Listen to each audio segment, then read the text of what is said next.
You see, this muscle right here can get you pretty jacked up if it's jacked up. The fact is, at the top it attaches to your 12th rib. So if it's pulling down and it's tight, it's going to actually affect your whole torso because your rib cage is going to move. On the bottom here is connected to your pelvis. So obviously if it's tight there, it's going to jack up one side of your pelvis and give you sort of that unequal pelvis, which can play havoc with everything in your entire body, realizing that this is one big kinetic chain that you move on.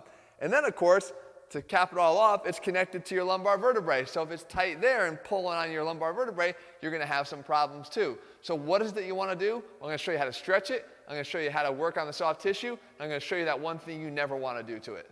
Okay, so let's start with the stretch. And first of all, how is this muscle getting tight in the first place?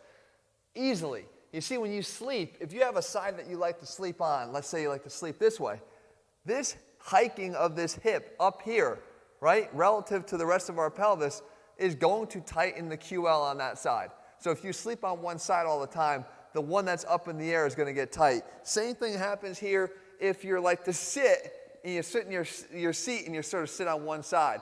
Like this, if you work on the computer, or if you sit on the other one, you can see that this hip is hiked up in relation to the rest of a level pelvis or the rest of my spine, which means that that QL on that side is going to get tight. So what you want to do is you want to set yourself up in this 90-90 position.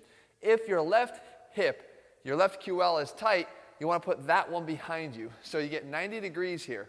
Okay, so my leg is going to be bent at 90 degrees at the knee and at 90 degrees at my hip if I can. So I get in this position. My front leg gets here out in front of me at 90 degrees here at my knee and about 90 degrees here with the relation to the rest of my torso.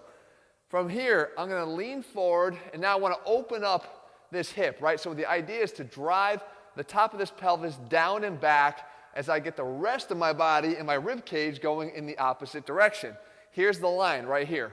So if I drive that back by leaning forward and then I lean in this direction, I can already feel that muscle opening up. Now if I want to intensify that even more, I'm going to rotate down and over the top because I'm rotating my lumbar vertebrae now away from the direction that I'm going here so that the muscles are stretching even more.